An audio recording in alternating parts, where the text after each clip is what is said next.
Patrick Beverley has been taking advantage of the NBA's new rule to not test for marijuana because apparently he wants $13 to $15 million per year on his next contract. We're going to talk about why that's crazy for Pat Bev. We're also going to talk about DJJ picking up his player option and doing our player evaluations, continuing those this time on Nikola Vucevic. We're going to get into all that and more right after this. You are now tuned in to Chicago Bulls Central, your number one place for all Chicago Bulls news and content.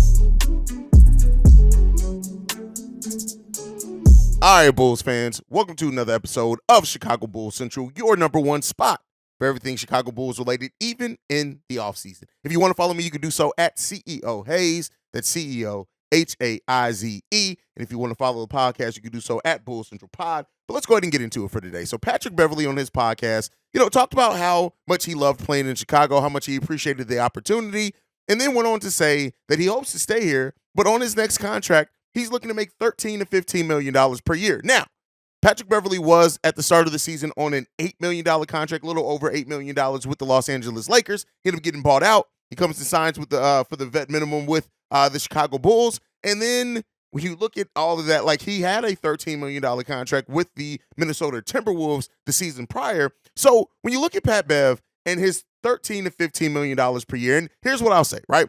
I've always been of the mindset that if you can go out and get that money, go get your money, right?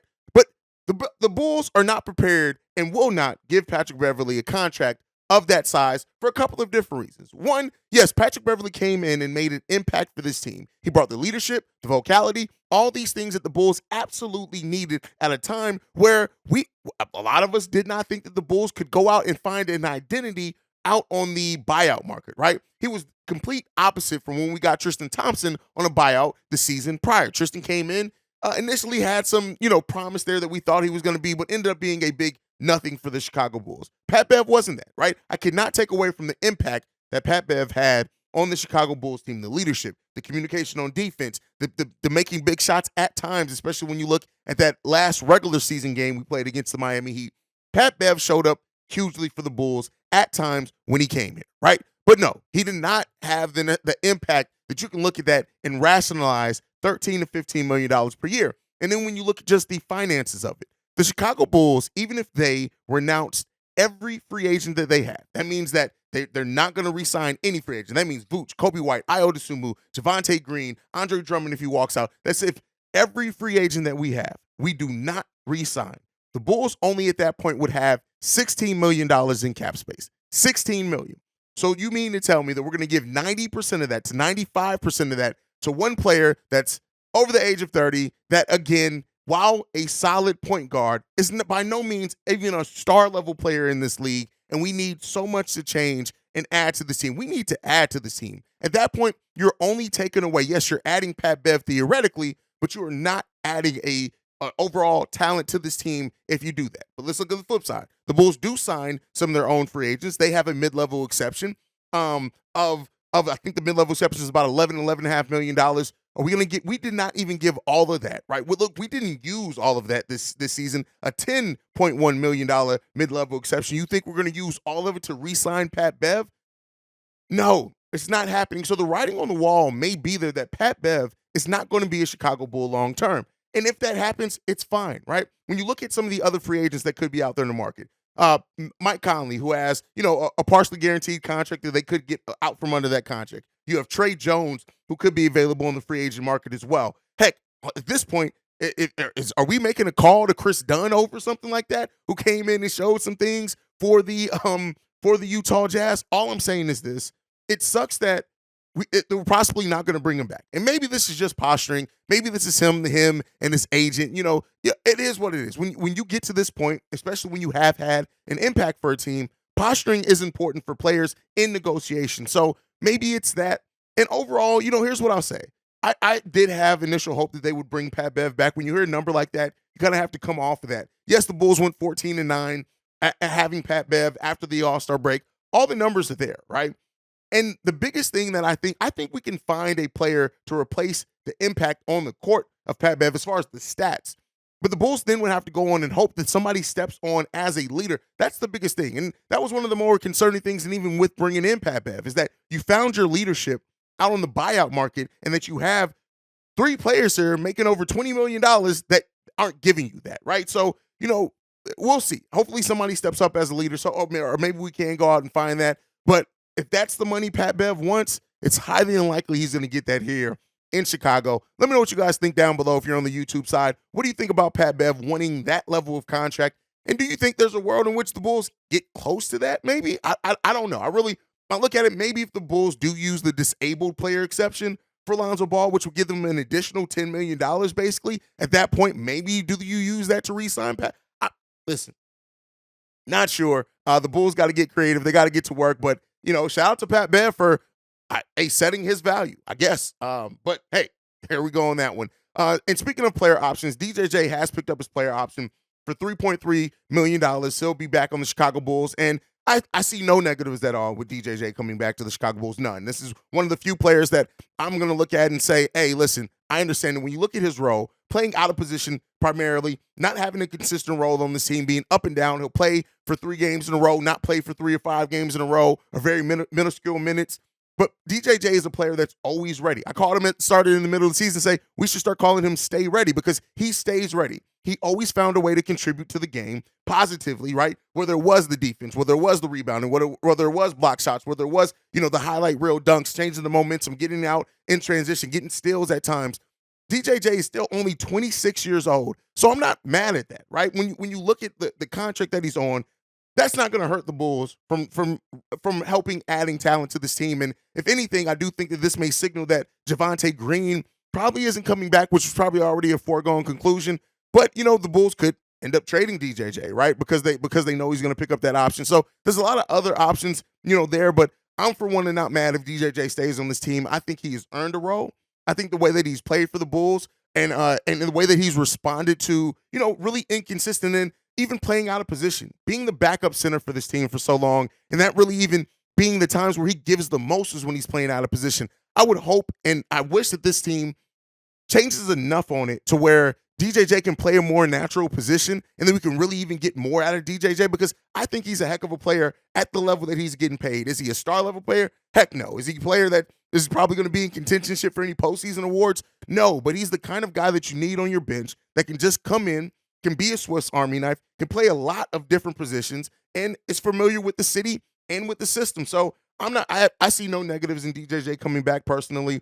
I look at it as something that's like, hey, we need a guy like that. Every team should have a guy like that off the bench that just can contribute no matter what. And DJJ is that. So, let me know what you guys think on DJJ. Do you like the prospect of him coming back? Do you think the Bulls, if he does opt in, should look to maybe move him, include him in a trade? Both could be true as well. Let me know your thoughts down below.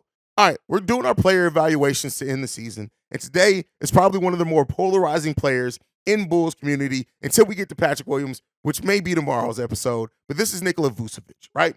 Vooch last season averaging 17.6 points per game on 52% shooting, 34.9%, so basically 35% from three-point range. He took almost 4 threes per game.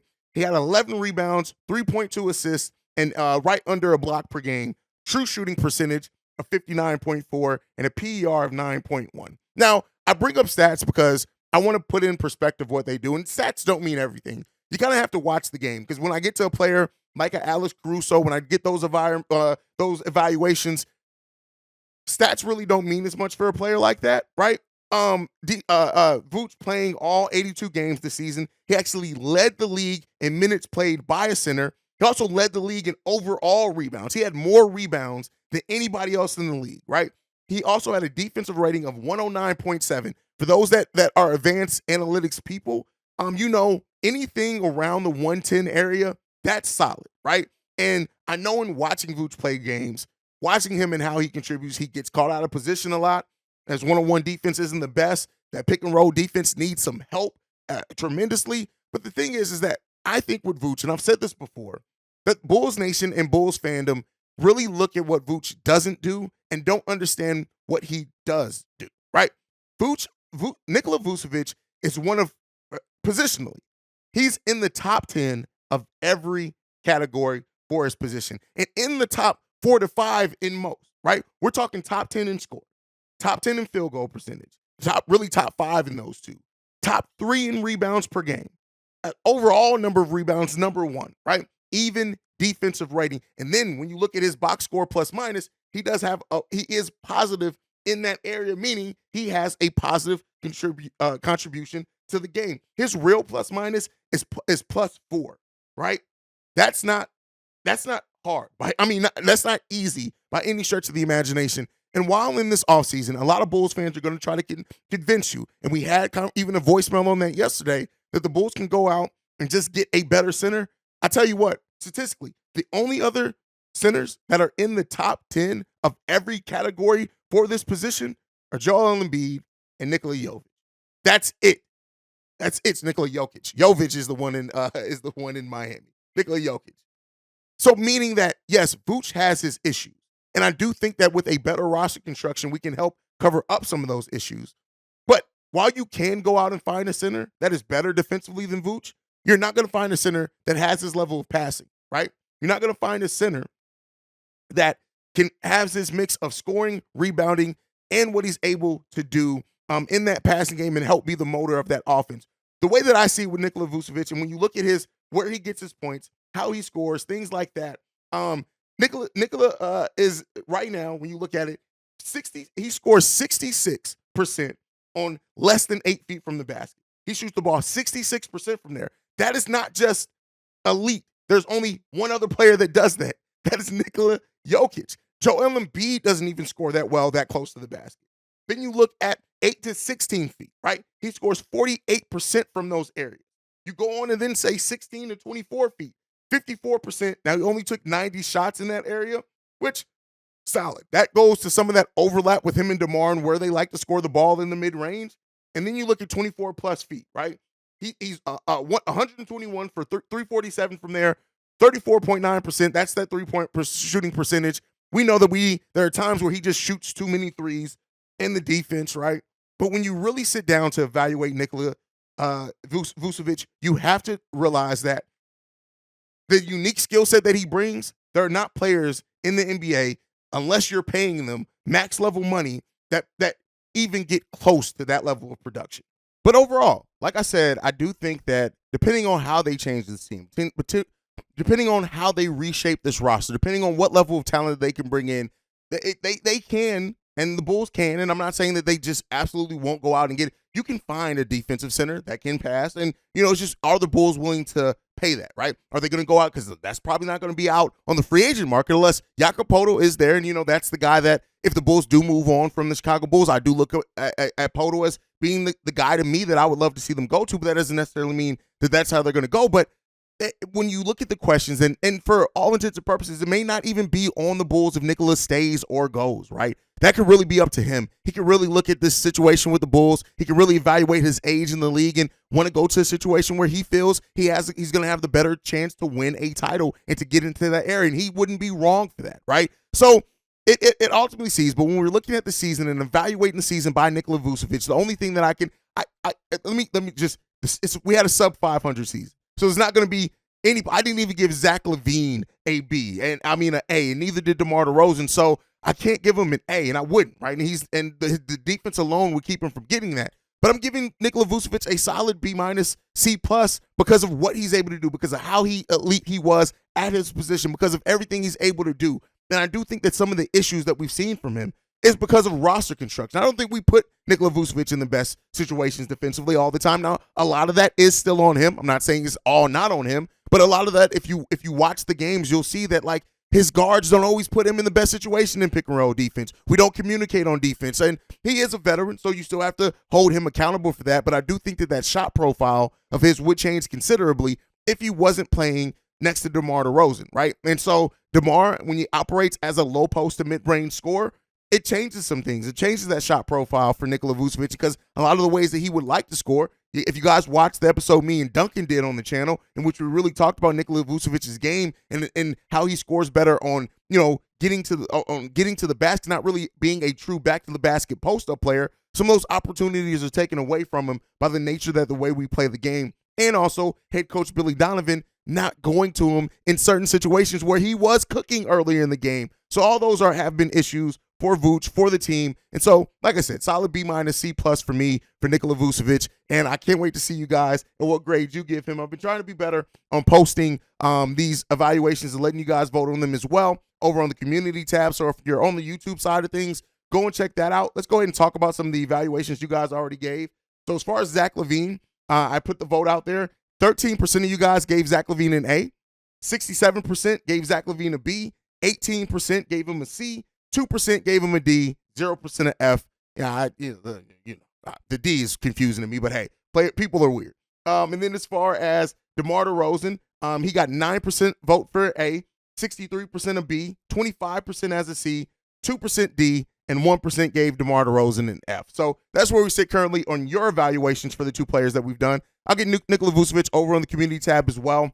Before we go, though, got to talk about DeMar DeRozan. He came in third place in voting for the Clutch Player of the Year. I think last season he would have ran away with that award, but it ends up going to De'Aaron Fox, who earned that. He led the league in overall points scored in clutch situations. So shout out to De'Aaron Fox there. Jimmy Butler was third. Then you had DeMar DeRozan, and then Jalen Brunson was fourth on that list. DeMar may win that award next season. Does he win it in the Bulls uniform? That remains to be seen. But DeMar wasn't as clutch as what he was the season prior. Also, the Bulls didn't win enough clutch games. We were one of the worst clutch teams in the NBA. Those other teams actually won more in the clutch. So it really kind of hurt DeMar DeRozan's chances there. Hopefully the Bulls are in a much better situation and we're a much better team winning. And then we'll see if DeMar can get that award next season. But that is it for today's episode of Chicago Bulls Central. Make sure you're following the show at Bulls Central Pod. You can send us any feedback, questions, comments, concerns, bullcentralpod@gmail.com. And then lastly, if you want to leave a text message and our voicemail, the number to do so, 773-270-2799. We are